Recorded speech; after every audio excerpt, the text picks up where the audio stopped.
Si no tenemos el conocimiento de acuerdo a la palabra de Dios, podemos confundir lo que es el arrepentimiento con el remordimiento.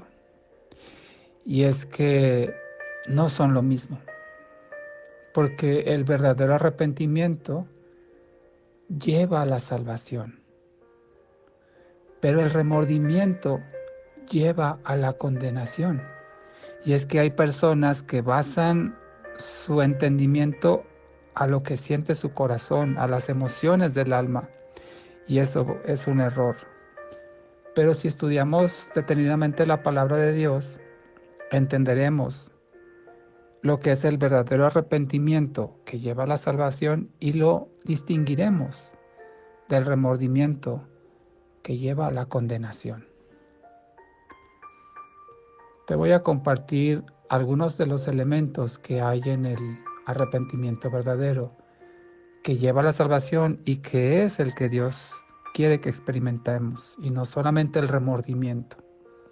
Por ejemplo, en el verdadero arrepentimiento hay convicción, como lo dice Juan 16:8, el Espíritu Santo, usando la palabra de Dios, va a traer convicción de pecado al hombre. Y necesitamos estar convencidos de que si hemos pecado, necesitamos arrepentirnos. Y el único que nos va a convencer de que si lo que hicimos fue un pecado, no, es el Espíritu Santo, de acuerdo a la palabra de Dios. Por eso, en el verdadero arrepentimiento debe haber convicción. Se debe estar convencido de que se ha cometido un pecado.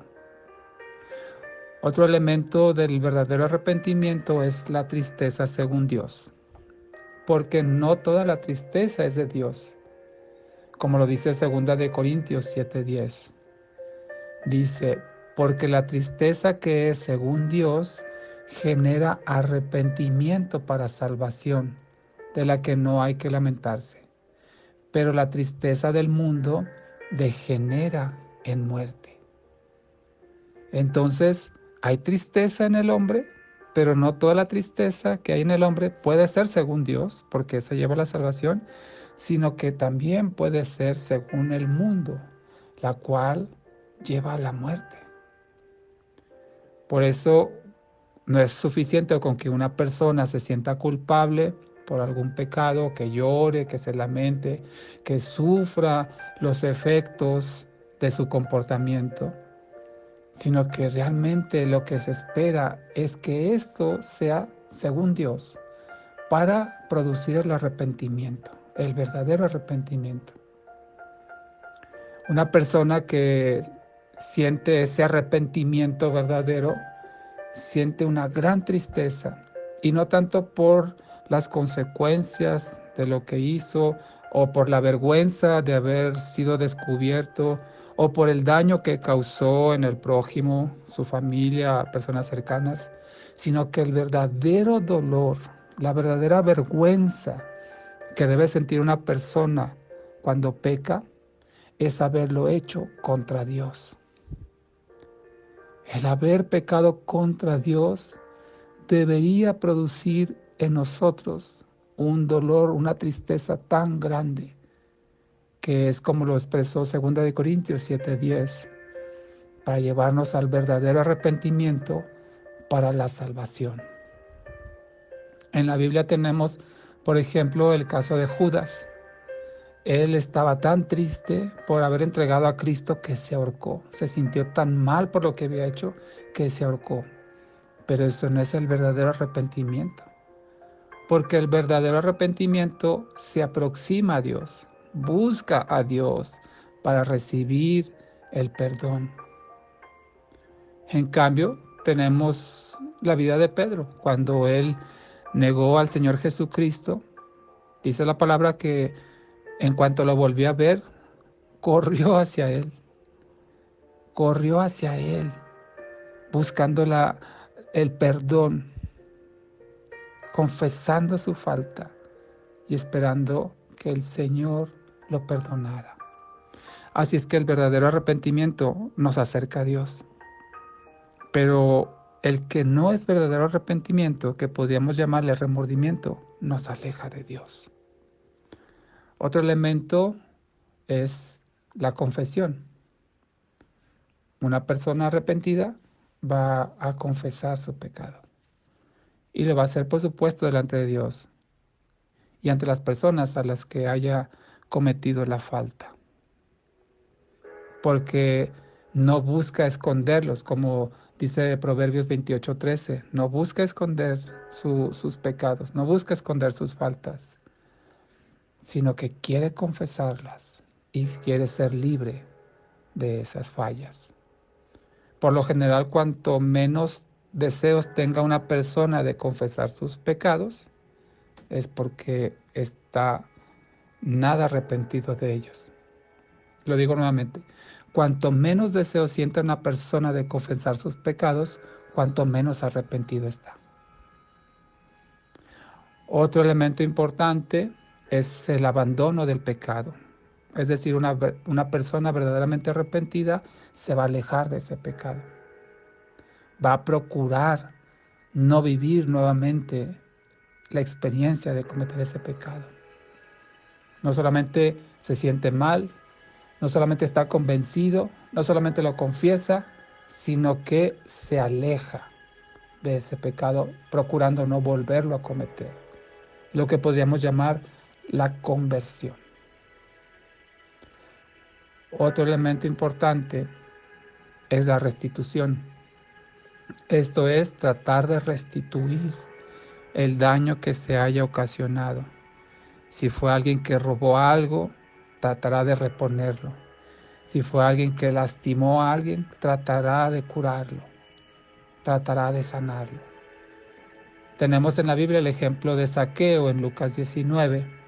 Cuando Jesús estuvo con él, Zaqueo dijo, si en algo he defraudado a alguno, se lo devolveré cuadruplicado. Esa es la restitución, devolver lo que se había tomado, restituir lo que se había dañado. Y en el caso de Zaqueo dice que cuadruplicado. Y la respuesta de Jesús a esa actitud fue, hoy ha venido la salvación a esta casa. Lucas 19, 8 y 9. Otro elemento más es que hay un cambio de corazón. Podemos, como personas, dejar los malos hábitos, cambiar cosas en nuestras vidas, pero aún así eso no significa un arrepentimiento. Como ya lo comenté, puede haber tristeza, puede dolor, conciencia, convicción, confesión, pero tiene que haber un cambio en el corazón, un cambio que solamente produce el Espíritu Santo en la persona verdaderamente arrepentida. Un cambio en la voluntad, un cambio aún en los sentimientos, en la actitud, en los gustos y las preferencias. Hay un cambio para que nos lleve a aborrecer el pecado. Pero ese cambio o esa conversión no es posible en la fuerza de voluntad humana, sino que solamente lo puede producir el Espíritu Santo de Dios. Así es que estos elementos que comento en resumen, convicción, tristeza, confesión, abandono, restitución y conversión, son los elementos de un verdadero arrepentimiento.